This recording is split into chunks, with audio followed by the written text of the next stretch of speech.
Iran രാഷ്ട്രീയത്തിലും middle ഈസ്റ്റിൻ്റെ ചരിത്രത്തിലും അത്ഭുതപൂർവമായ സംഭവവികാസങ്ങൾക്കാണ് കഴിഞ്ഞ കുറച്ചു മാസങ്ങളായി ലോകം സാക്ഷ്യം വഹിച്ചുകൊണ്ടിരിക്കുന്നത്.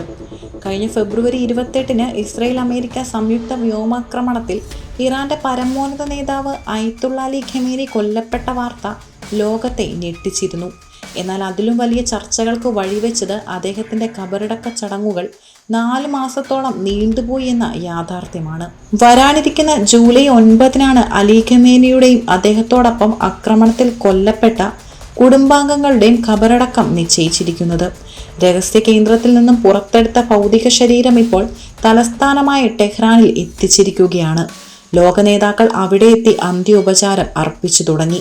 ഒരു വ്യക്തി മരണപ്പെട്ടാൽ എത്രയും വേഗം ഭൗതിക ശരീരം സംസ്കരിക്കണമെന്നാണ് ഇസ്ലാമിക നിയമം അനുശാസിക്കുന്നത്.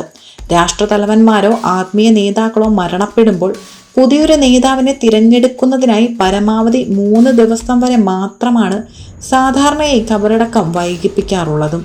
എന്നാൽ 86-കാരനായ അലി ഖമേനിയുടെ കാര്യത്തിൽ ഈ നിയമങ്ങൾക്കെല്ലാം അപ്പുറം 4 മാസത്തെ സുദീർഘമായ കാത്തിരിപ്പാണ് ഇറാനിൽ ഉണ്ടായത്. ഇറാന്റെ ചരിത്രത്തിൽ തന്നെ ഇത് വളരെ അപൂർവവും വിസ്മയിപ്പിക്കുന്നതുമായ കാര്യമാണെന്നാണ് രാഷ്ട്രീയ നിരീക്ഷകരും ചൂണ്ടിക്കാണിക്കുന്നത്.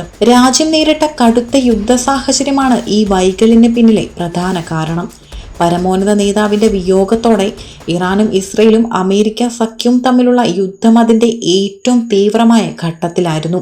ലക്ഷക്കണക്കിന് അല്ലെങ്കിൽ കോടിക്കണക്കിന് ജനങ്ങൾ ഒത്തുകൂടുന്ന ഒരു വിലാപയാത്രയോ ഖബറടക്ക ചടങ്ങോ കനത്ത യുദ്ധം നടക്കുന്ന പശ്ചാത്തലത്തിൽ സംഘടിപ്പിക്കുന്നത് വൻ സുരക്ഷാ ഭീഷണിയുമാകുമായിരുന്നു. ജനക്കൂട്ടത്തിന് നേരെ വീണ്ടും ആക്രമണം ഉണ്ടായാൽ അത് രാജ്യത്തെ കൂടുതൽ തകർച്ചയിലേക്ക് നയിക്കുമെന്ന് ഭരണകൂടം മനസ്സിലാക്കി. എന്നാൽ നിലവിലെ സാഹചര്യങ്ങൾ മാറിമറിഞ്ഞിരിക്കുകയാണ്. അമേരിക്കയുമായി ഇറാൻ ഉദ്യോഗസ്ഥർ നടത്തിയ നയതന്ത്ര ചർച്ചകളുടെ ഫലമായി രാജ്യത്തിപ്പോൾ ഒരു താൽക്കാലിക യുദ്ധവിരാമം പ്രഖ്യാപിച്ചിട്ടുണ്ട്. ഈ അനുകൂലവും ശാന്തവുമായ അന്തരീക്ഷം മുതലെടുത്താണ് ഒടുവിൽ ജൂലൈ 9-ന് ഖബറടക്കം നടത്താൻ അധികൃതർ തീരുമാനിച്ചതും. ചടങ്ങുകൾ പൂർത്തിയായ ശേഷം ഇറാന്റെ ഭാവി സുരക്ഷ മുൻനിർത്തിയുള്ള ചർച്ചകൾ വീണ്ടും തുടരുമെന്നാണ് റിപ്പോർട്ടുകളും. ഇത്രയും നീണ്ട 4 മാസം ഭൗതിക ശരീരം കേടുപാട് കൂടാതെ എങ്ങനെ സൂക്ഷിച്ചു എന്ന ചോദ്യം ലോകമെമ്പാടും ഉയർന്നിരുന്നു. സാധാരണയായി വിദേശ നേതാക്കളുടെ ശരീരം ദീർഘകാലം സൂക്ഷിക്കാൻ കെമിക്കൽ എംബാമിംഗ് രീതിയാണ് ഉപയോഗിക്കാറുള്ളത്.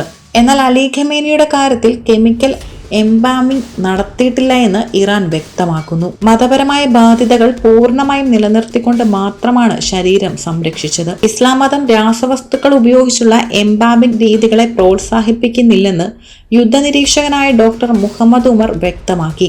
പ്രത്യേക ശീതീകരണ സംവിധാനമുള്ള അതീവ രഹസ്യവും സുരക്ഷിതവുമായ ഒരു ഭൂഗർഭ കേന്ദ്രത്തിലാണ് അലി ഖമേനിയുടെയും അദ്ദേഹത്തിന്റെ ഭാര്യ, മക്കൾ എന്നിവരുടെയും മൃതദേഹങ്ങൾ സൂക്ഷിച്ചിരുന്നത്. ജൂലൈ 9-ന് നടക്കുന്ന ഖബറടക്കത്തിന് മുന്നോടിയായി വിപുലമായൊരു ആത്മീയ യാത്രയാണ് ഇറാൻ ആസൂത്രണം ചെയ്തിരിക്കുന്നത്. നിലവിൽ ടെഹ്റാനിലുള്ള ഭൗതിക ശരീരം ഇനി ഇറാഖിലേക്ക് കൊണ്ടുപോകും. ഷിയ മുസ്ലിങ്ങൾ ലോകത്തിലെ ഏറ്റവും പുണ്യ കേന്ദ്രങ്ങളായി കരുതുന്ന ഇറാഖിലെ കർബല, നജഫ് എന്നീ നഗരങ്ങളിൽ മൃതദേഹം എത്തിച്ച് പ്രത്യേക പ്രാർത്ഥനകൾ നടത്തും. അതിനുശേഷം ഭൗതിക ശരീരം വീണ്ടും ഇറാനിലേക്ക് മടക്കിക്കൊണ്ടുവരികയും ഇറാന്റെ ആത്മീയ തലസ്ഥാന നഗരത്തിൽ എത്തിക്കുകയും ചെയ്യും. ഒടുവിൽ അലി ഖമേനിയുടെ ജന്മനാടായ മഷ്ഹദിൽ എത്തിച്ചായിരിക്കും ജൂലൈ 9-ന് ഔദ്യോഗികമായി ഖബറടക്കുക. പ്രിയ നേതാവിന് വിട ചൊല്ലാൻ 1 കോടിയിലധികം ജനങ്ങൾ എത്തുമെന്നാണ് അന്താരാഷ്ട്ര മാധ്യമങ്ങൾ കണക്കാക്കുന്നത്. എന്നാൽ ഈ സഖ്യം 2 കോടി വരെ ഉയർന്നേക്കാമെന്ന് ഇറാൻ ഭരണകൂടം അവകാശപ്പെടുന്നു. ഇത്രയും ഭീകരമായ ജനക്കൂട്ടത്തെ നിയന്ത്രിക്കുക എന്നത് ഇറാന്റെ സുരക്ഷാ സേനയ്ക്ക് വലിയൊരു വെല്ലുവിളിയുമാണ്. ഇസ്ലാമിക വിപ്ലവത്തിനു ശേഷം ഇറാന്റെ ആദ്യ പരമോന്നത നേതാവായിരുന്ന അയത്തുള്ള റുഹുല്ല ഖമേനിയുടെ 1989-ലെ അന്ത്യയാത്രയ്ക്കിടെ കനത്ത ജനത്തിരക്ക് കാരണം വലിയ തോതിലുള്ള അനിഷ്ട സംഭവങ്ങൾ ഉണ്ടായിരുന്നു.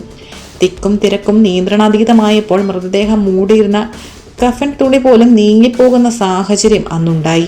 അത്തരമൊരു ചരിത്രപരമായ വീഴ്ചയും സുരക്ഷാ വീഴ്ചയും ഇത്തവണ ഉണ്ടാകാതിരിക്കാൻ ഇറാന്റെ റവല്യൂഷണറി ഗാർഡ്സും സൈന്യവും രാജ്യത്തുടനീളം അത്ഭുതപൂർവമായ സുരക്ഷാ വലയമാണ് തീർത്തിരിക്കുന്നത്.